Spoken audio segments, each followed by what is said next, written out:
संस्थापकाय च धर्मस्य सर्वधर्मस्वरूपिणे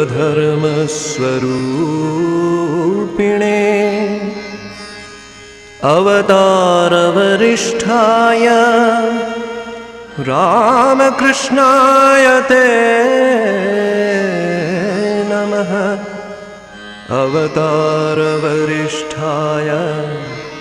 रामकृष्णाय ते।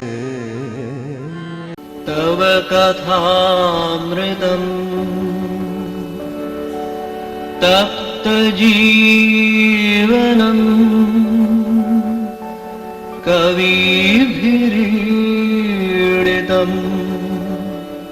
कल्मषापहम्। श्रवणमङ्गलम् श्रीमदाततम्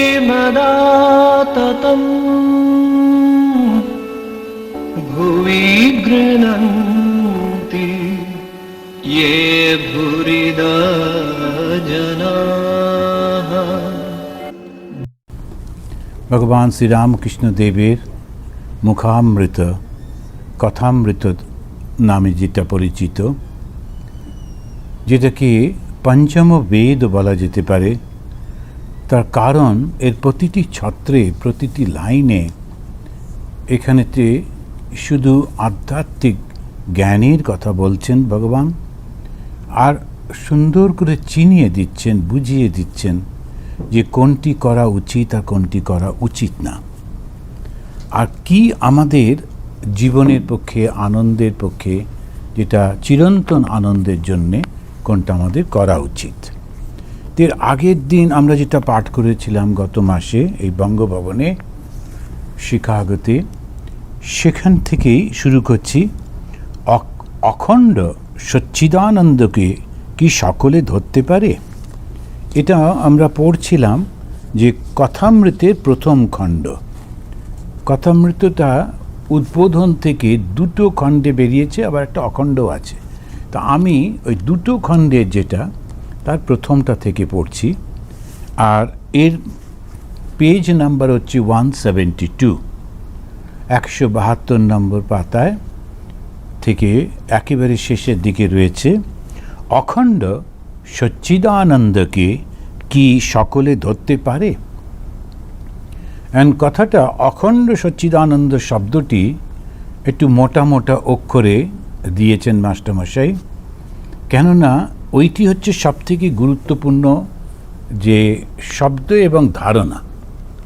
অখণ্ড যার খণ্ড নেই, যেটা আলাদা করে কোনোভাবেই কোনো পার্ট হয় না। এখন যখনই আমরা ভগবান সম্পর্কে বলি, যেমন ইসলামে ওরা বলছেন লা ইলাহা ইল্লাল্লাহ, তো লা দিয়ে ওরা শুরু করছেন এবং বলছেন যে আল্লাহ হচ্ছেন এক, কিন্তু সেই যে একের ধারণা আর বেদান্তের যে একের ধারণা, এটা সম্পূর্ণভাবে আলাদা। কেননা বেদান্তের সেই এক বা অখণ্ড যার কোনো পার্ট নেই, সেটা যদি দেখা যায়, একটা বিস্তারিত আলোচনা আছে ওর উপরে। তো এখানে বলছেন যে তিনি কি রকম, ধরো এক বলতে তুমি কি বোঝাতে চাইছো? ধরো অনেকগুলো গরু রয়েছে, সমস্ত মাঠ ভর্তি গরু, একটা মাত্র ঘোড়া, তো সেই ঘোড়াটা তো এক, তাহলে কি সেই একের কথা তুমি বলছো? না, তা নয়। তো এরকমভাবে আমরা যাচ্ছি, এবং তার মধ্যে এরকম একটা মানুষটা একটা মানুষ, তাহলে কি সেই রকম একজন? না, তাও না, কেননা মানুষটার হাত রয়েছে, পা রয়েছে, তার অঙ্গ প্রত্যঙ্গ রয়েছে, ওই রকমও নয়। সে অখণ্ড বোঝাতে এই তিনটি থেকে যেতে হবে, যে না একেবারেই যাদের সঙ্গে কোনো মিল নেই এই রকম কোনো নয়, আবার মোটামুটি একই জাতীয় তার মধ্যে এক, তাও বলা যাবে না, আবার স্বগতা বেদ সেটাও না। তো এই রকমভাবে আমাদের বোঝানো হচ্ছে যে এক মানে সম্পূর্ণভাবে একটি একের ধারণা। এবারে কিন্তু নিত্য উঠে যে বিলাসের জন্যে লীলায় থাকে তার পাকা ভক্তি, এটা একটা অসাধারণ কথা ঠাকুর বলছেন যে জ্ঞানের পরে যে ভক্তিটা সেটা ঠিক ঠিক পাকা ভক্তি। তা আমরা যখনই ভক্তির কথা বলি, দ্বৈত ভাবের কথা বলি, যে ভগবান তিনি আলাদা হয়ে রয়েছেন, আমি আলাদা হয়ে রয়েছি, এই যে দুটো ভাবের কথা বলা হচ্ছে, দ্বৈত ভাবের কথা। তো এই যে দ্বৈত ভাবে অনেকে বলেন যে এখানে দুঃখর কারণ আছে। তার কারণ ভগবান আলাদা তো, আর আমি আলাদা, এক হতে পারলাম না। তো এই মুহূর্তে ভগবানের কাছে আছি, শালক্য, সামীপ্য, শাষ্টি ইত্যাদি সমস্ত যে শব্দগুলো দিয়ে ওরা বোঝাবার চেষ্টা করছেন, যে ভগবানের কাছে রয়েছি, ভগবানের মতো রূপ পাচ্ছি, ভগবানের মতো গুণ পাচ্ছি, ইত্যাদি ইত্যাদি সমস্ত কিছু হচ্ছে, ভগবানের যে জায়গাটাতে রয়েছি, কিন্তু তাও বিচ্ছিন্ন হয়ে রয়েছে। আর বিচ্ছিন্নতা মানেই দুঃখ আসতে পারে। আজকে দুঃখ আসছে না, কিন্তু পরে দেখা যাবে যে তিনি অন্য কোনো ভক্তকে আরও বেশি করে কৃপা করছেন, তখন আমার মনের মধ্যে দুঃখ আসতে পারে, যেটা আমরা সাধারণত যে কৃষ্ণ এবং রাধিকার লীলার মধ্যে দেখি। অন্যান্য গোপীদের মধ্যে সেই নানান রকমের ভাব আসছে। তা দ্বৈত অর্থাৎ দুই, অর্থাৎ ঈশ্বর আলাদা, আমি আলাদা থাকলেই এটা হবার খুব সম্ভাবনা রয়েছে। কিন্তু যখন কেউ নিত্যে উঠে যায়, নিত্য আর লীলা এই শব্দ দুটো ভগবান শ্রীরামকৃষ্ণ ব্যবহার করছেন, যে নিত্য মানে যেখানে আর কোনো রকমভাবেই কোনো পরিবর্তন নেই, আর লীলা যেখানে দ্বৈত ভাব রয়েছে। তো এই শব্দ দুটো বাংলাতে যেমন শ্রীরামকৃষ্ণদেব খুবই ব্যবহার করেছেন বারবার, আর নিত্য এবং লীলা। তো ওই এককে জানবার পর সেই এক যখন তিনি নেমে এসে আবার দুই হয়ে ভক্ত ভগবান হয়ে তিনি নিজে লীলা করছেন, তো সেটার একটা আলাদা আনন্দ আছে, সেই নিত্য এবং এই লীলা। তখন তার কোনো ভুল হবে না, কেন সে তো জানে যে সব কিছুই সেই একই তিনি দুই হয়েছেন। ঠাকুর শ্রীরামকৃষ্ণদেব একটা জায়গায় পড়ছিলাম, এই কথামৃতেরই ইংলিশে গসপেলে, এখানেও আমরা বাংলায় পাবো পরবর্তীকালে। তো তিনি বলতে গিয়ে বলছেন যে রাধা রানীকে কখনো যোগ মায়া বলা হয় না। কেন যোগ মায়া নয়? কেননা মায়া তার মধ্যে তিনটি গুণ আছে, সত্য রজ তম। সেই তিনটি গুণকে নিয়ে সে সৃষ্টি করছে, তো সে ধ্বংস করছে ইত্যাদি। তো সত্য রজ তম গুণ থাকলেই নানান রকমের সমস্ত পরিবর্তনগুলো হবে। অথচ শ্রী রাধারানীর মধ্যে একটাই শুধু গুণ, সেটা হচ্ছে সত্য। রজ আর তম একেবারে নেই। তা সত্য হচ্ছে সেই পবিত্রতা, সেই ভালোবাসা, নিঃস্বার্থপরতা, আর সমস্ত কিছু যা উৎকর্ষ, সেইটাই হচ্ছে সত্যগুণের। তো তারা অন্য কিছু ভাবতে পারে না, করতে পারে না। তো সেই জন্যে রাধা তিনি কোনো কিছু সৃষ্টি করছেন বা কোনো করছেন তা নয়।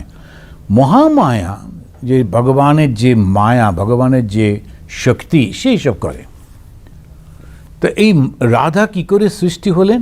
তখন বলছেন যে যিনি নির্গুণ নিরাকার, সেই সর্বব্যাপী, তার ইচ্ছা হলো আমি আমাকে ভালোবাসবো। এই ভালোবাসার একটা আলাদা, ভালোবাসার একটা অসাধারণ আনন্দ থাকে। তো আমি যখন আমার ছোট বোনটিকে, ছোট ভাইটিকে ভালোবাসি, সে ভালোবাসা অন্যরা কেউ অনুভব করতে পারবে না।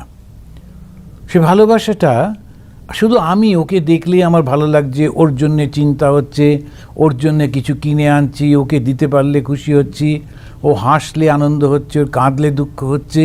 এই যে ভালোবাসার একটা অদ্ভুত ধরনের ভাব থাকে, সেটা যে অনুভব করে, ভালোবাসে, সেই বোঝে। যারা বাসে না তারা বুঝতে পারবে না, কিছুতেই বোঝানো যায় না। তখন যে চিরন্তন সেই যে ভগবান, তার মনে হলো আমি ভালোবাসাটাকে আস্বাদন করব, ভালোবাসাটাকে আমি আমার মতো করে আনন্দ প্রকাশ করব, আমি নিজের মধ্যে অনুভব করব। কিন্তু তিনি কি করে করবেন? তাকে সেই ভালোবাসা কে দেবে? তখন তিনি নিজেকেই দুটো ভাগে ভাগ করলেন। তা একটা হলো সচ্চিদানন্দ, তিনি কৃষ্ণ হলেন, আবার সেই তার থেকেই হলেন রাধা। তা আমরা যখন মনে করি, তা আমরা মনে করি দুটি আলাদা। গৌড়ীয় বৈষ্ণব সম্প্রদায়, বিশেষ করে চৈতন্য মহাপ্রভু, তিনি এই ভাবটিকে খুব জোর দিলেন যাতে মানুষ এই ভালোবাসাটা বুঝতে পারে। তা নারী আর পুরুষের মধ্যে যে আকর্ষণ, যে ভালোবাসা, ক্রমে ক্রমে সেইটার মধ্যে এখন এসে পড়েছে এই রাধা এবং কৃষ্ণের ভাবটা। কিন্তু আসলে কৃষ্ণ এবং রাধা আলাদা নন, সেই একই সচ্চিদানন্দ দুটি মূর্তিতে প্রকাশিত হয়ে পরস্পরকে তারা ভালোবাসছেন, ভালোবাসার আনন্দটা নেবার জন্যই করছেন। ভগবান শ্রীরামকৃষ্ণদেব বলছেন, এবং যখন আমরা দ্বৈতভাবে সাধনা করছি, ভালোবাসার পথ দিয়ে যাচ্ছি, তার চরম রূপটা কি হবে? ওই রাধা। রাধাই হচ্ছে সেই চরম রূপ, সেই রাধারই সেই প্রকাশ হচ্ছে। তো এখানেও আমরা সেটি দেখছি যে তিনি বলছেন, নিত্যে উঠে যে বিলাসের জন্যে লীলায় থাকে তারই পাকা ভক্তি। পাকা ভক্তির কথা বলছেন। এই ভক্তির মধ্যে আর কোনো রকম জিজ্ঞাসা আসবে না। এই ভক্তি কখনো চিন্তাই করবে না যে আমাকে ঠাকুর ঠিক ভালোবাসছেন তো, আমার দিকে তাকাচ্ছেন তো, আমাকে তার মনে আছে তো, এরকম কোনো ভাব আসবে না। কেন? সে তো জানে যে দুই আসলে দুই নয়, সেই দুটোই এক। ভগবান শ্রীরামকৃষ্ণদেব একবার খুব সুন্দর করে বোঝাচ্ছেন, এককে দুই কীরকমভাবে বোধ হয়। তো কীরকম? তিনি নিজেকে দেখিয়ে নরেন্দ্রনাথ, পরবর্তীকালে বিখ্যাত বিবেকানন্দ, তাকে বলছেন, দেখ তুই আর আমি এক। তা নরেন্দ্রনাথ বুঝতে পারছে না, অল্প বয়সী ছেলে, কিসে এক হলাম? আপনি এত সম্মানীয়, সবাই আপনাকে গুরু বলে মনে করছেন, এত লোক আপনার কাছে আসে, আপনার চরণ ধুলি চায়, তার সঙ্গে আমার কি করে সম্পর্ক? তখন উনি বলছেন, না সেই ক্ষেত্রে তুই বুঝতে পারবি না, বলে একটা অসাধারণ উদাহরণ দিয়ে বোঝাচ্ছেন এক কি করে দুই হয়। তা কৃষ্ণ এবং রাধা এক কি করে? তখন তিনি জলের উপরে, এক বাটি জলের উপরে একটা লাঠি, ছোট্ট লাঠি ফেলে দিলেন, দিয়ে বললেন, দেখ মনে হচ্ছে যেন দুটো ভাগ রয়েছে, এই লাঠিটার একদিকে এই জল আর একদিকে ওই জল, মনে হচ্ছে যেন দুটো, কিন্তু লাঠির তলাতে যে জলটা রয়েছে সেটা সম্পূর্ণ একই জল, কিন্তু এখানে বাইরে মনে হচ্ছে যেন দুটো।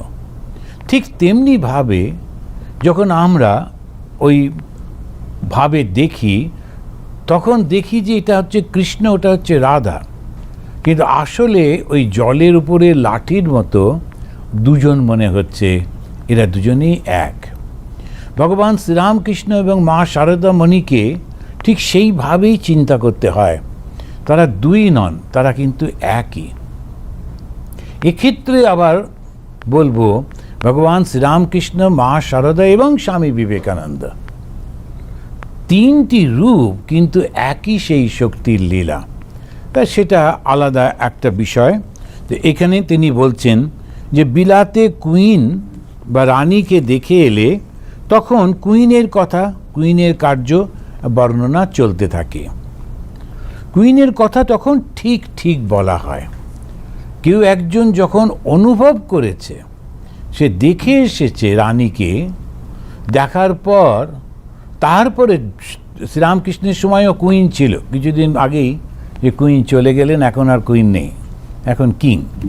তো যাই হোক, তো তিনি ওই যে কুইনকে দেখে এলেন, যে দেখে আসার পর তিনি এবারে কুইন সম্পর্কে যখন কথাগুলো বলছেন, একদম ঠিক ঠিক বলছেন, কেন তিনি নিজের চোখে দেখে এসেছেন। তো সেই জন্য আমরা যখন ভগবান সম্পর্কে কথা বলি, সেটা আমার অনুভূতি থেকে বলি কি? এটাই হচ্ছে সবথেকে বড় প্রশ্ন। তো আপ্ত বাক্য বলা হয়। এই শাস্ত্র বাক্য মানে কি? আপ্ত বাক্য। আপ্ত মানে যারা ওই সত্যটাকে অনুভব করেছে, পরিপূর্ণভাবে দেখেছে, তারাই যখন বলছে, ও ঠিক ঠিক বলছেন। ওই জন্য অনেকেই ভগবান সম্পর্কে যেসব কথাগুলো বলেন, সেগুলোর মধ্যে অনেক ভুল থাকে। কেন? ও বানিয়ে বানিয়ে বলছে, ও অনুভব করেনি, এখানে ওখানে পড়েছে, পড়ে তার সঙ্গে একটুখানি সেই যোগ করে দিচ্ছে, কিন্তু তার মধ্যে ভুল থেকে যাওয়ার খুব সম্ভাবনা। কিন্তু যে অনুভব করেছে সে যখন বলেন, যেমন ভগবান শ্রীরামকৃষ্ণ স্বয়ং, তার মধ্যে কখনো কোনো ভুল হবে না। তো এইখানে তিনি বলছেন যে রামচন্দ্রকে, তিনি অখণ্ড সচ্চিদানন্দ, তিনি মানুষ রূপে অবতীর্ণ হয়েছেন। তো ঋষিরা কেউ কেউ বুঝতে পেরেছিলেন। এখন পরপর একজন হচ্ছেন সেই নিরাকার সর্বব্যাপী চৈতন্য স্বরূপ, তাকে আমরা জানি। আর একজন সেই চৈতন্য সাকার রূপ ধারণ করেছেন, করে বিভিন্ন হয়ে লীলা করছেন। আবার সেই তিনি মানুষ রূপও ধারণ করেছেন। মানুষের মধ্যে শ্রেষ্ঠ মানুষ হয়ে যেমন শ্রী রামচন্দ্র, যেমন শ্রীকৃষ্ণ, যেমন শ্রী রামকৃষ্ণ, এইরকম যারা ঈশ্বরের অবতার তারা আসছেন।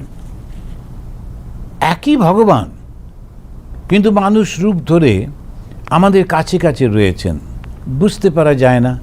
যারা বুঝতে পারে ওরা ধন্য হয়ে যায়। তখন তাদের কি হয়? বড্ড আনন্দ হয়। তো ভগবানের কাছে গেলে কি অনুভব করব? আনন্দ। আনন্দ, শান্তি, এই শব্দগুলো ব্যবহার করা হয়। তো আনন্দ, শান্তি এগুলো আমরা পাই কখন? যখন আর কোনো বাসনা থাকে না। এবারে আমরা ষষ্ঠ পরিচ্ছেদ পড়ছি। সেখানে কীর্তনানন্দে ও সমাধি মন্দিরে মাস্টারমশাই খুব সুন্দর সুন্দর কতগুলো শব্দ ব্যবহার করেছেন। কীর্তনানন্দে, কীর্তনের সঙ্গে আনন্দ। তো কীর্তন করতে করতে যে আনন্দ হচ্ছে। বাংলায় কীর্তন শব্দটার অর্থই হচ্ছে যখন ভগবানের নাম করা হয়, আর সেইটা সুরের সঙ্গে করা হয়। কখনো কখনো নাচও হয়। তাদের শরীর, মন, বুদ্ধি, চেতনা, এই সমস্ত কিছুটা ওই ভগবানের নামের সঙ্গে যুক্ত হয়ে, আর ওই যে শব্দের এবং সুরের যে মিশ্রণ, তার সঙ্গে খুব সুন্দরভাবে সেটা ব্যক্ত হতে থাকে। এই হচ্ছে কীর্তন। শুধু গান না, গান আর কীর্তনের মধ্যে এইটাই পার্থক্য। অনেক রকমের গান আছে, সে কালুয়াতি গান আছে, ক্লাসিক্যাল গান আছে, নানান রকমের। ইউরোপের যে সমস্ত গানগুলো একটু অন্যরকম, ওরাও কিন্তু একই সেই শব্দগুলো, ভাবগুলো সুরের মধ্যে দিয়ে ব্যক্ত করে, এবং সেই সুরটাও আবার ওই সপ্ত 7 রকমের সুর, সেটাই বিভিন্নভাবে ব্যক্ত হয়, সব আছে। কিন্তু এখানেতে আমরা দেখি যখন কীর্তন হচ্ছে, সেই কীর্তনটা প্রথমে ভগবানকে আমি ভালোবাসি, তার নাম করছি, আর তার নামের সঙ্গে সঙ্গে তার গুণগুলো চিন্তা করছি। আর সেই গুণগুলো, তার নাম, তিনি, তার নাম, তার গুণ, সেটাই আমি শব্দ এবং সুরের সঙ্গে ব্যক্ত করছি। আর ব্যক্ত করতে গিয়ে আমার যেমন গানের সঙ্গে আনন্দ হচ্ছে, তেমনি ওই সুরের মধ্যে দিয়ে শরীরটাও সে আনন্দ নিতে চাইছে বলে নৃত্য করছে। সেই নৃত্যতে সে নিজেকে ভুলে যাচ্ছে। তার প্রত্যেকটি পদক্ষেপে তার ওই আনন্দটা একদম প্রকাশিত হচ্ছে। এটা একটা অসাধারণ এই কীর্তন। তো এই কীর্তন যখন করছেন, তখন সে সম্পূর্ণভাবে নিজেকে ভুলে যাচ্ছেন। তো সেই জন্য বললেন কীর্তন আনন্দ, কীর্তন আনন্দ। তো এই কীর্তন আনন্দের মধ্যে রয়েছেন ঠাকুর। আর সঙ্গে সঙ্গে যার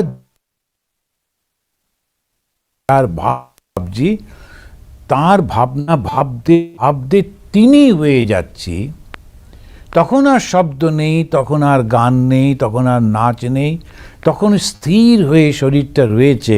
কেননা তখন ওই মনটা 3টে অবস্থার পারে চলে গেছে। জাগ্রত, স্বপ্ন, সুষুপ্তির পারে চলে গেছে। যখন আমি জাগ্রত অবস্থায় আমি গান করছি, ভগবানের গুণগুলোকে চিন্তা করছি, এবারে সেই চিন্তাটা গভীর হচ্ছে, তখন আমি গান করছি বা সেটা ভুলে গিয়ে আমার মনের মধ্যে ভগবানের ভাবটা খুব গভীর হয়ে রয়েছে। মনে হচ্ছে কৃষ্ণই যেন পাশে রয়েছেন। মনে হচ্ছে আমি এবং আমার আশেপাশে সব বন্ধুরা, তারা যে নাচছি, গান করছি, সেই শব্দটা কানে আসছে, কিন্তু আমি নিজেকে মনে করতে পারছি না। এটা স্বপ্নের অবস্থায় জগতে চলে যাচ্ছি। এটা খুব ভালো লাগছে, ভালো স্বপ্ন। এই করতে করতে হঠাৎ করে মনটা আন্তরে যখন চলে যাচ্ছে, তখন তিনি ওই শব্দ বা অন্যান্য অঙ্গভঙ্গি সব স্থির হয়ে যাচ্ছে। তখন শরীর নেই, তখন মন নেই, তখন শুধু চেতনাটা ওই চৈতন্যের মধ্যে মিলিত হয়েছে, আর তার ফল হচ্ছে অসাধারণ আনন্দ। আর সেই আনন্দটা ভেতরে অনুভব হচ্ছে, বাইরের লোকেরা দেখছে যে মানুষটা কাঠের পুতুলের মতো দাঁড়িয়ে আছে। এই হচ্ছে সেই সমাধি। এই দুটোই একই সঙ্গে ভগবানের শ্রীরামকৃষ্ণের মধ্যে দেখতে পাচ্ছেন। তাই মাস্টারমশাই লিখছেন, ভক্তরা এই অবতার তত্ত্ব অবাক হইয়া শুনিতেছেন। কেউ কেউ ভাবিতেছেন, কি আশ্চর্য! বেদ উক্ত অখণ্ড সচ্চিদানন্দ, যাকে বেদে বাক্য মনের অতীত বলেছে, সেই পুরুষ আমাদের সামনে মানুষ হয়ে আছেন। ঠাকুর শ্রীরামকৃষ্ণ যে কালে বলেছেন, সেকালে অবশ্যই হইবে। যদি তা না হইত, তাহা হইলে রাম রাম করিয়া এই মহাপুরুষ কেন সমাধি হইবে? ইনি নিশ্চয়ই হৃৎপদ্মে রাম রূপ দর্শন করিতেছিলেন। এই যে ভক্ত বলে যে বলা হলো, এটা কিন্তু আসলে মাস্টারমশাই নিজেই বলছেন। তা মাস্টারমশাই নিজেকে লুকিয়ে করতেন, তো সেজন্য এই চিন্তাগুলো মাস্টারমশাই নিজের চিন্তা, এবং খুব উচ্চ ধরনের চিন্তা। যখন আমরা ওই সামনে গিয়ে রয়েছি, যখন আমরা দেখছি যে এই ঘটনাটা ঘটছে, তখন কীরকম একটা আনন্দ। তো সেইটা মাস্টারমশাই, তার মনটাও অনেক শুদ্ধ ছিল। তার পড়াশুনোর জন্যে, তার নিজের পূর্ব সংস্কারের জন্যে উনি চৈতন্য মহাপ্রভু দলে ছিলেন গত জন্মে, পূর্বজন্মে। সুতরাং সেই সব সংস্কারের ফলে তার মন খুব শুদ্ধ ছিল, তিনি এটা খুব ভালো বুঝতে পারতেন। দেখিতে দেখিতে কোন্নগর হইতে ভক্তরা খোল করতাল লইয়া সংকীর্তন করিতে করিতে বাগানে আসিয়া উপস্থিত হইলেন। মনমোহন, নবাই ও অন্যান্য অনেকে নাম সংকীর্তন করিতে করিতে ঠাকুরের কাছে সেই উত্তর পূর্ব বারান্দায় উপস্থিত হইলেন। অ্যান্ড কোন্নগর খুব একটা বেশি দূরে না, সেখানে একটা ভক্তদের দল তারা আসছে ওখান থেকে। তারা এসে হয়তো নৌকো করে এসছে বা কোনোভাবে এসেছে, সেই বর্ণনা মাস্টারমশাই দিলেন না। কিন্তু তারা ঠাকুরের ঘরের একটু আগেই দলবদ্ধভাবে কীর্তন করছে, করে সেই নাচতে নাচতে তারা ঠাকুরের কাছে আসছে। ঠাকুরের ওই যে বড় বারান্দাটা, সেখানে এসে সবাই উপস্থিত হয়েছে। এবং কয়েকজন বিশেষ ভক্ত যারা ঠাকুরের কাছে খুব আসেন, যেমন মনমোহন, নবাই ইত্যাদি, তারাও তার সঙ্গে যোগ দিয়েছেন। ঠাকুরের উত্তর পূর্ব বারান্দায় উপস্থিত। ঠাকুর শ্রীরামকৃষ্ণ প্রেমোন্মত্ত হইয়া তাহাদের সহিত সংকীর্তন করিতেছেন। এখন ঠাকুরের জন্মদিন পালন করা হচ্ছে বা এরকম একটা কিছু, তো ঠাকুর শ্রীরামকৃষ্ণদেব খুব আনন্দ করে উৎসাহ দিচ্ছেন জন্মদিন পালন করতে। কিন্তু এই জন্মদিন পালন মানে ওই কেক কাটা কিংবা একটু পায়েস খাওয়া আর নিজেদের মধ্যে গল্প করা, হাসি, সেটা নয়। পরিপূর্ণভাবে, যেহেতু ভগবান তিনি তার কথাগুলো বলছেন, একেবারে প্রত্যেকের মন নিয়ে চলে যাচ্ছেন সেই এক উচ্চ অবস্থায়। তো মানুষের মনটাকে নিয়েই তো সব কিছু। যখন মানুষের মন উচ্চ চিন্তা করে, তখন সে ভগবানের কাছে পৌঁছে যায়। আবার সেই মনটাই যখন এই শরীরটার ভাবনা করে, এই শরীরটার চিন্তা করে, তখন সে আবার বদ্ধ হয়ে যায়। দেবতার অসুরের মধ্যে এইটুকুই পার্থক্য। আসলে তো ওরা দুই ভাই ছিল, একই সন্তান, পিতার সন্তান, কিন্তু ওই একজনের শরীরের দিকে মন, আর একজনের শরীর ছাড়া এই আরও উচ্চ অবস্থার মধ্যে মন। এই মনটার জন্যেই একজন হয়ে গেল দেবতা, একজন হলো দানব। আমরা যারা মানব বলা হচ্ছে, আমরা এই দুটোর মাঝামাঝি জায়গায়। তা আমাদের মনের মধ্যেও সেই দেবত্ব প্রকাশ করবার, দেবত্বে পৌঁছাবার ইচ্ছা রয়েছে, আবার সঙ্গে সঙ্গে ওই দানব বা এই শরীর ভোগেরও ইচ্ছা রয়েছে। তো এই দুটো টানাপোড়েনের মধ্যে আমরা আছি। তা গুরু কি করেন? তিনি এসে আমাদের খুব পরিষ্কার করে, সুন্দর করে, বারবার করে বুঝিয়ে দেন যে তুমি চাইছো তো আনন্দ, তো সেই আনন্দটা শরীর থেকে কতটুকু পাবে? একটু ভোগ করতে না করতেই ওই শরীর জীর্ণ হয়ে যাবে, তারপরে তো নানান অসুখ বিসুখ, নানান কষ্ট, সামাজিক সমস্যা, শুধু কষ্ট আর কষ্ট। তুমি শুধু মনে করছো যে তুমি খুব আনন্দ করছো, তা কিন্তু না। সুতরাং তুমি ঈশ্বরের দিকে মন দাও, ভগবানের দিকে মন দাও, আর যিনি আনন্দের স্বরূপ, আনন্দের সাগর, সেখানে গেলে তোমার ওই আনন্দ কখনো শেষ হবে না, সেইটার দিকে। এইটা ঈশ্বর লাভ আর সংসারের মধ্যে এইটুকুই শুধু পার্থক্য রয়েছে। তো কোন্নগর থেকে ওরা এসেছেন, এসে খুব নৃত্য করছেন, আনন্দ করছেন। ঠাকুরও ওদের মধ্যে খুব আনন্দে মেতে গেলেন। নৃত্য করিতে করিতে মাঝে মাঝে সমাধি। এখন এই যে বলছিলাম, যখন প্রথমে একটা গান করছি, তা গানটার কথা আর সুরগুলো খুব ভালো লাগছে, তখন আমার মনটা ওইটা আনন্দ করছে, আমার জিহ্বা, আমার স্বর, সেইগুলো সব মধ্যে রয়েছে। এবার এই আনন্দটা আরও ব্যাপ্ত হয়ে আমার শরীরের মধ্যে যখন আসছে, তখন আমি নাচতে শুরু করছি। তখন শরীর এবং মন দুজনে মিলে ওইটা প্রকাশ করছে, ওই ভাবনাটা, আনন্দ হচ্ছে। এটা দুঃখ না, আনন্দের সঙ্গে। তারপরে এমন একটা অবস্থায় আসছে যখন শরীর মন ছাড়িয়ে আনন্দটা সত্যি সত্যি আনন্দের মধ্যে পৌঁছে যাচ্ছে। এই যেই ওই অবস্থায় পৌঁছে গেলাম, তখন আর শরীরের প্রয়োজন নেই, মনেরও প্রয়োজন নেই, বুদ্ধির প্রয়োজন নেই, শুধু আনন্দ আনন্দের মধ্যেই থাকছে। ওটা হচ্ছে সমাধি। আনন্দের মধ্যে মিলীন হয়ে যাচ্ছে। ওই যে লোকটি চুপ করে দাঁড়িয়ে আছে পুতুলের মতো, বাইরে থেকে দেখে কিছু বোঝা যাচ্ছে না, ভেতরে কিন্তু আনন্দের একেবারে ঢেউ উঠছে। তা না হলেও ওরকমভাবে থাকতে পারবে না। এই হচ্ছে সমাধি। তো এই আনন্দকে সত্যি সত্যিভাবে যখন আমি উপলব্ধি করতে পারছি, তখন সেটাই হচ্ছে সমাধি। তখন আবার সংকীর্তনের মধ্যে চিত্রার্পিতের ন্যায় দাঁড়াইয়া আছেন, চিত্রে অর্পিত, মানে আঁকা ছবির মতো। সেই অবস্থায় ভক্তরা তাকে পুষ্পমালা দিয়ে সাজাইলেন, বড় বড় গোড়ের মালা। ভক্তরা দেখিতেছেন যেন শ্রী গৌরাঙ্গ সম্মুখে দাঁড়াইয়া। এই কথাগুলো সবই মাস্টারমশাই নিজের কথা।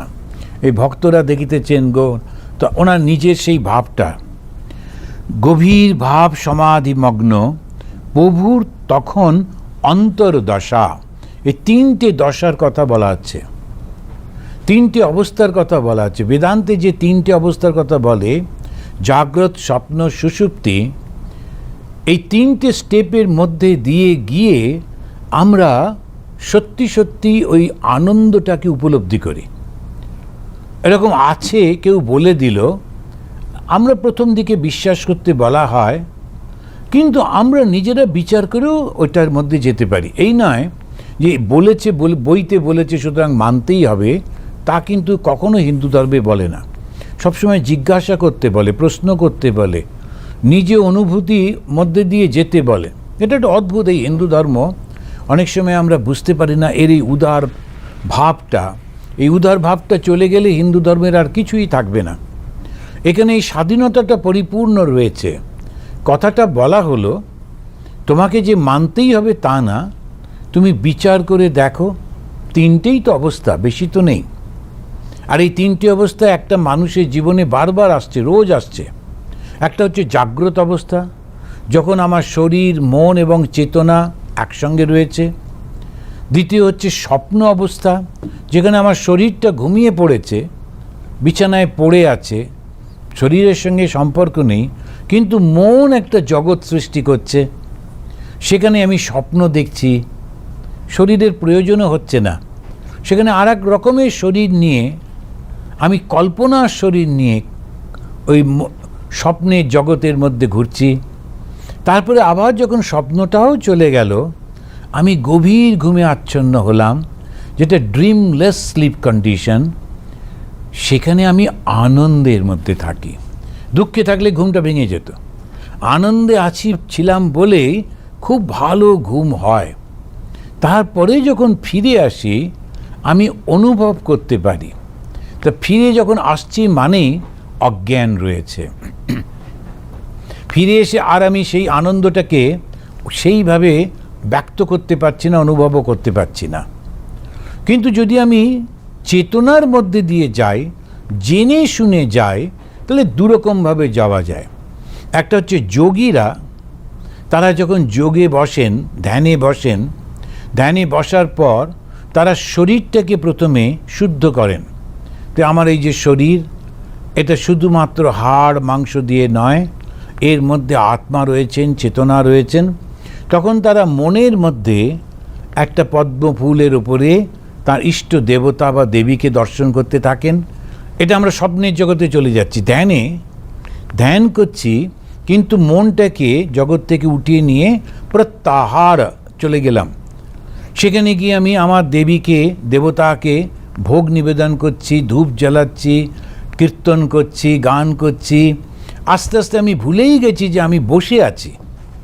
আমার মনে হচ্ছে আমি সেই ভগবানের কাছে রয়েছি এবং তাকে খাওয়াচ্ছি, তার মালা পরিয়ে দিচ্ছি। দেখুন কল্পনাটা কত গভীরে চলে গেছে। লোকে হয়তো বলবে কল্পনা কেন করব। তখন একজন খুব সুন্দর, তিনি ভগবান শ্রীরামকৃষ্ণদেবের আর এক শিষ্য, বিখ্যাত শিষ্য স্বামী তুরীয়ানন্দজি, তিনি বলছেন টুডেজ ইম্যাজিনেশন, টুমরোজ রিয়ালাইজেশন। এই যে ইম্যাজিন করছি, এই যে ধারণাটা করছি, এই যে ধ্যান এবং ধারণা, এই ধারণা করছি, মনটাকে ওই অবস্থায় রাখছি, করতে করতে এই যে আনন্দ, তার মধ্যে ঢুকে গেলাম। তখন আমি আর সেই ভগবানকে দেখতে পাচ্ছি না, নিজেকে দেখতে পাচ্ছি না। তখন শুধু ওই আনন্দের লহরী। তো অনেক সময় খুব একটা ঢেউয়ের মতো থাকে, যেটা হচ্ছে আলোর সমুদ্র। কিন্তু সেই আলোটা এত সুন্দর যে চোখ ধাঁধিয়ে দেয় না, খুব একদম সুন্দর আলোর মধ্যে অনেকক্ষণ থাকে। তা এই অবস্থায় চলে গেলে এই জগৎটা শুধু আনন্দ এবং এক, সেখানে দুই নেই। এটাকেই ঠাকুর বলছেন নিত্য, কন্টিনিউয়াস, সেটার জন্যে নিত্য। এটাকেই বলছেন সমাধি। আর এর থেকে আবার তিনি ধীরে ধীরে নেমে আসছেন। কেন না, ভক্তদের সঙ্গে গান করব বলে। তা এখানে বলা হলো অন্তর্দশা। চৈতন্য মহাপ্রভুকে ব্যক্ত করতে গিয়ে বৈষ্ণব যে শাস্ত্রকার যারা আছেন, বৈষ্ণব পণ্ডিত যারা আছেন, তারা বলছেন অন্তর্দশা। তিনটে অবস্থা, তার মধ্যে একেবারে গভীরে সেটা হচ্ছে অন্তর্দশা। এরপরে ধীরে ধীরে তার মধ্যে চেতনা আসছে। তখন তিনি গান করছেন, কথা বলছেন, তখন হচ্ছে অর্ধবাহ্য দশা। তখনও পরিপূর্ণভাবে তিনি শরীরের মধ্যে তার মনটা আসেনি, শরীর বোধটা আসেনি, কিন্তু তিনি কীর্তন করছেন, তিনি কথা বলছেন, তিনি হাসছেন। সে অর্ধবাহ্য দশায় চৈতন্য মহাপ্রভুর খুব হতো। তারপরে হচ্ছে বাহ্য দশা। এই বাহ্য দশা যখন আসছে, বাইরের যে ভাবটা আসছে, তখন তিনি ভক্তদের সঙ্গে আবার নৃত্য করতেন, গান করতেন, আনন্দ করতেন। তো একটা হচ্ছে বাইরের, যার সঙ্গে শরীরটা যুক্ত রয়েছে, আর একটা হচ্ছে অর্ধবাহ্য, শুধু মনটা রয়েছে, শরীরটা তখনও যুক্ত হয়নি। আর একটা হচ্ছে অন্তর্দশা, যেখানে শরীরও নেই, মনও নেই, শুধু চেতনা রয়েছে। দেখুন আমরা যেমন বেদান্তের মধ্যে দিয়ে যাচ্ছি, জাগ্রত, স্বপ্ন, সুষুপ্তি, ভক্তিরও কিন্তু তিনটে স্টেজ রয়েছে, বাহ্য দশা, অর্ধবাহ্য এবং অন্তর্দশা। ঠাকুর সমাধিস্থ, তিনি দাঁড়াইয়া আছেন। ঠাকুর সমাধিস্থ হয়ে দাঁড়িয়ে আছেন, গলায় মালা, পাছে পড়িয়া যান ভাবিয়া একজন ভক্ত তাহাকে ধরিয়া আছেন। চতুর্দিকের ভক্তেরা দাঁড়াইয়া খোল করতাল লইয়া কীর্তন করিতেছেন। ঠাকুরের দৃষ্টি স্থির, চন্দ্রবদন। ঠাকুর পশ্চিমাশ্চ, পশ্চিমের দিকে মুখ করে দাঁড়িয়ে আসছেন। এখন সেই সময়ও কিন্তু পুরো মনটা তার শরীরে আসেনি, সেই জন্যে তার শরীরের মধ্যে একটু চেতনা এসেছে, কিন্তু পড়ে না যান তার জন্য একজন ভক্ত ধরে দাঁড়িয়েও আছে, আর ওরা ওকে নিয়ে কীর্তন করছেন। এই কল্পনাটা যারা আমরা করি, যারা একটু ভগবানের দিকে যাদের মন আছে, যারা একটু ভক্ত, যারা এই শুধু জগৎ নিয়ে থাকে না, সেই মানুষদের মনটা আনন্দে ভরে যায়। কেন ওই যে কল্পনাটা, আমরা তো আনন্দই চাইছি, এবার সেই আনন্দটাকে আমরা চোখের সামনে দেখতে পাচ্ছি, মূর্তি রূপ দেখতে পাচ্ছি। এই যে ধ্যানের কথা বলছি, দাঁড়িয়ে দাঁড়িয়ে কীর্তন করতে করতে ধ্যানের যে চরম অবস্থা, সমাধি, তাই হয়ে যাচ্ছে ঠাকুরের। ধ্যান মানেই সবসময় যে বসতে থাকতে হবে তা নয়, যে ভগবান শ্রীরামকৃষ্ণের জীবনে এ অসাধারণ নতুন নতুন সমস্ত জিনিসগুলো দেখি। যখন তিনি উন্মত্তের মতো নৃত্য করছেন, গান করছেন, তার বলতে বলতেই সমাধিস্থ হয়ে যাচ্ছেন। যেটা যোগীরা, তারা গুহা কন্দরে গিয়ে কোনো রকম শব্দ টব্দ না থাকে, কেউ যেন ডিস্টার্ব না করে, তার মধ্যে বসে বসে সেখানেও মনটাকে উইথড্র করে করে যাচ্ছে। এখানে সবার মধ্যে কীর্তন করতে করতে একই অবস্থায় পৌঁছে যাচ্ছেন, তাই অন্তর্দশায় পৌঁছেছেন। সেই আনন্দ মূর্তি ভক্তেরা অনেকক্ষণ ধরিয়া দেখিতে লাগিলেন। সমাধি ভঙ্গ হইল, বেলা হইয়াছে, কিয়ৎক্ষণ পরে কীর্তনও থামিল। ভক্তেরা ঠাকুরকে আহার করাইবার জন্যে ব্যস্ত হইলেন। ঠাকুর কিয়ৎকাল বিশ্রাম করিয়া নববস্ত্র পরিধান করিয়া ছোট খাটটিতে বসিলেন। পীতাম্বরধারী সে আনন্দময় মহাপুরুষের জ্যোতির্ময় ভক্তচিত্ত বিনোদন অপূর্ব রূপ ভক্তেরা দর্শন করিতেছেন। সেই দেব দুর্লভ পবিত্র মোহন মূর্তি দর্শন করিয়া নয়নের তৃপ্তি হয় না, দেখি আরও দেখতে ইচ্ছা করে, রূপ সাগরে যেন মগ্ন হয়ে যাচ্ছেন। এই ভগবানের সেই রূপের ব্যাখ্যা করতে গিয়ে তখন সে একটা অসাধারণ, এই ভক্তরা তারা ভগবানকে যখন দেখছেন তারা আনন্দ পাচ্ছেন। যারা বেদান্তবাদী তারা বিচার করে করে যখন মনটা জগৎ থেকে তুলে নিচ্ছেন, আনন্দ পাচ্ছেন।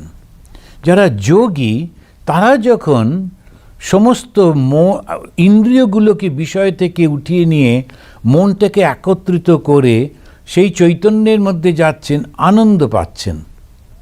তা একই জায়গায় গিয়ে আমরা পৌঁছে যাচ্ছি, কেউ যোগের মধ্যে দিয়ে, ধ্যানের মধ্যে দিয়ে, কেউ ভক্তির মধ্যে দিয়ে, কেউ জ্ঞানের মধ্যে দিয়ে। স্বামী বিবেকানন্দ তিনি আর একটা নতুন পথ দিলেন, সেটা হচ্ছে কর্মের মধ্যে দিয়ে, কর্মযোগ। এই কর্মযোগের মধ্যেও ওই সবগুলো রয়েছে। আজকে আমরা ওই আলোচনা করব না। এখানেতে এই তত্ত্বর কথা বলতে গিয়ে বলছেন, আহারের পর ঠাকুর শ্রীরামকৃষ্ণ ছোট খাটটিতে বিশ্রাম করিতেছেন। যারা আপনারা দক্ষিণেশ্বরে গেছেন দেখবেন এখনও ঠাকুরের ঘরে দুটো খাট আছে। একটা খাট হচ্ছে একটু উঁচু আর বড়, আর একটা খাট একটু নিচু আর ছোট, সাইজে ছোট। তো ঠাকুরের খুব একটা স্টাইল ছিল, যখন উনি যখন ঘুমোবেন তখন এই বড় খাটটায় শুয়ে ঘুমোতেন, আর যখন লোকেদের সঙ্গে কথা বলবেন তখন এই ছোটো খাটটাতে পাশাপাশি গায়ে লাগানো। কিন্তু ওনার যে না, এটা আমার অফিস, এখানে আমি ছোটো খাটটায় বসে উনি কথা বলতেন। আর যখন পড়ি খুব মজা লাগে, আর যখন উনি বড় খাটটায় বসতেন তখন উনি ওখানেতে বসতেন, ধ্যান করতেন বা ঘুমোতেন। কিন্তু ছোট খাটটায় বসলে তখন লোকেদের সঙ্গে কথা বলছেন। আহার হয়ে গিয়েছে, ভক্তরাও সব আনন্দ করে খাওয়া দাওয়া প্রসাদ পেয়েছেন। তারপরে ছোট খাটটাতে বসেছেন। ঘরে লোকের ভিড় বাড়িতেছে, বাইরের বারান্দাগুলো লোকে পরিপূর্ণ। ঘরের মধ্যে ভক্তেরা মেঝেতে বসিয়া আছেন। ঠাকুরের দিকে এক দৃষ্টি সবাই দেখিতেছেন। কেদার, সুরেশ, রাম, মনমোহন, গিরীন্দ্র, রাখাল, ভবনাথ, মাস্টার অনেকেই ঘরে উপস্থিত হয়েছেন। রাখালের বাবাও এসেছেন, তিনিও এই ঘরে বসিয়া আছেন। এখানে লেখা রয়েছে বাপ, তো আজকাল ওই শব্দটা খুব ব্যবহার হয় না, সেই জন্যে আমি বাবা বলে বললাম। তো এখন এখানেতে রাখালের বাবা এসেছেন। তারপরে পরেই একটি বৈষ্ণব গোস্বামীও এই ঘরে উপবিষ্ট। ঠাকুর তাহাকে সম্বোধন করিয়া কথা কইতেছেন। গোস্বামীদের দেখিলেই ঠাকুর মস্তক অবনত করিয়া প্রণাম করিতেন, কখনো কখনো সম্মুখে সাষ্টাঙ্গ হইতেন। তো এটা খুব অদ্ভুত লাগে।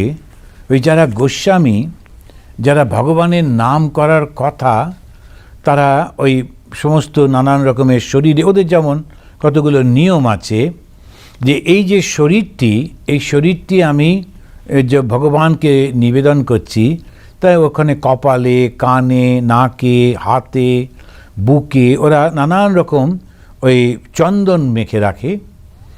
আর সেইগুলোতে যাতে পবিত্র, যখন পুজো করার সময় যখন পূজারী, যদি আপনারা লক্ষ্য করে দেখেন, সে ওই হাত দিয়ে একটা আঙুল দিয়ে বুকটা স্পর্শ করছে, কান স্পর্শ করছে, নাক স্পর্শ করছে, চোখ স্পর্শ করছে, মাথা, পিঠ, পা, এই সমস্ত করে। কেননা পবিত্র হচ্ছি।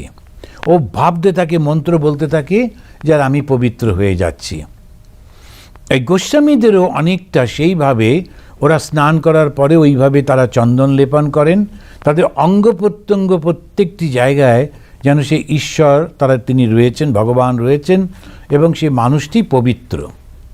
তার মনের মধ্যে ঈশ্বরের চিন্তা, আর তার কথার মধ্যে দিয়ে শুধু ঈশ্বরের ভাব প্রকাশ। তো এই হচ্ছেন গোস্বামী হচ্ছে ওই অবস্থায় তারা থাকেন। কিন্তু যেমন হয় আর কি, সবসময় তো মানুষ অতটা উচ্চ অবস্থায় উঠতে পারে না, তো অনেক সময় ওরা একটু ভুল। কিন্তু ঠাকুর শ্রীরামকৃষ্ণদেব যেহেতু ওরা ওইরকমভাবে সেজে থাকতো, তখন তাদেরকে খুব করে নমস্কার করতেন, প্রণাম করতেন, যাতে ওদের মধ্যে এই ভাবটা আসে যে দেখো এই ভগবান শ্রীরামকৃষ্ণ তিনিও আমাকে নমস্কার করছেন, তার মানে আমার এই শরীর এবং মনটা শুদ্ধ পবিত্র করতে হবে। যদি আমি নই, তবু আমাকে করতে হবে। সন্ন্যাসীরা যে বিভিন্ন গেরুয়া বস্ত্র পোশাক পরে থাকেন, ওটা 24 ঘন্টা তার মনে ওই চিন্তাটা রাখার জন্যে যে আমাকে ত্যাগ করতে হবে। এই বস্ত্রটা যেটা আমি ধারণ করেছি, এই বস্ত্রটা ত্যাগের প্রতীক। তো তার নিজের মনের মধ্যে সারাক্ষণ ওই চিন্তাটা থাকবে, সেরকমভাবেই এই চিহ্নগুলো থাকে। তো ঠাকুর তখনভাবে বলছেন, এইবারে সেই গোস্বামীকে ঠাকুর বলছেন, আচ্ছা তুমি কি বলো, উপায় কি, মানে ঈশ্বর লাভের উপায় কি? তখন গোস্বামী বলছেন, আজ্ঞা নামেতেই হবে, কলিতে নাম মাহাত্ম্য। এটা চৈতন্য মহাপ্রভু এটা শুরু করেছিলেন। সেই সময়ে যেহেতু একটা অন্য ধর্মের রাজত্ব চলছিল, তখন হিন্দু ধর্ম খুবই একটা অসহায় অবস্থায় পড়েছিল। কেননা যারা হিন্দু ধর্মের সেই প্রবক্তারা, তারা আস্তে আস্তে চলে যাচ্ছিলেন। তারপরে রাজারা যে শাসন করতেন, তখন সুলতান, তারা সব স্বাভাবিকভাবে অন্য ধর্মের অনেক বেশি প্রভাব, সাধারণ মানুষে খুব ভয়ে ভয়ে থাকতো। শ্রীরামকৃষ্ণের থেকে প্রায় 400-500 বছর আগে এই অবস্থা। তখন তিনি পূর্ব ভারতে আসাম, বাংলা, উড়িষ্যা, বিহার, এই সমস্তর মধ্যে তিনি একটা প্রবল নাম সংকীর্তনের বন্যা এনেছিলেন চৈতন্য মহাপ্রভু। শুধু হরে কৃষ্ণ কৃষ্ণ কৃষ্ণ হরে হরে এটা বললেই তোমাদের ঈশ্বরের কৃপা লাভ করতে পারবে, আর দল বেঁধে করবে। আপনারা যদি লক্ষ্য করেন যে উত্তর ভারত, দক্ষিণ ভারত, পশ্চিম ভারতের যারা বৈষ্ণব, তারা কিন্তু কীর্তন করে না, তারা কিন্তু ওই খোল বাজিয়ে হাততালি দিয়ে হরে কৃষ্ণ করে না। তারা কৃষ্ণকে পুজো করে, কিন্তু এই কীর্তনটা করে না। রাধার পুজোও করে না, তাদের সঙ্গে রাধার ভাব সম্পর্ক নেই, শুধু কৃষ্ণকে ডাকে। কিন্তু এই যারা আমাদের চোখের সামনে যারা দেখি, আর এখন সারা পৃথিবী যারা ছড়িয়ে পড়েছে, ওরা হচ্ছে গৌড়ীয় বৈষ্ণব।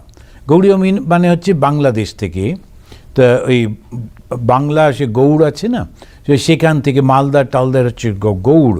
তো সেখান থেকে এই প্রবল ভাবটা গেছিল। চৈতন্য মহাপ্রভু এটা বিস্তার করেছিলেন। তিনিই কিন্তু কৃষ্ণের সঙ্গে রাধার ভাব এনেছিলেন।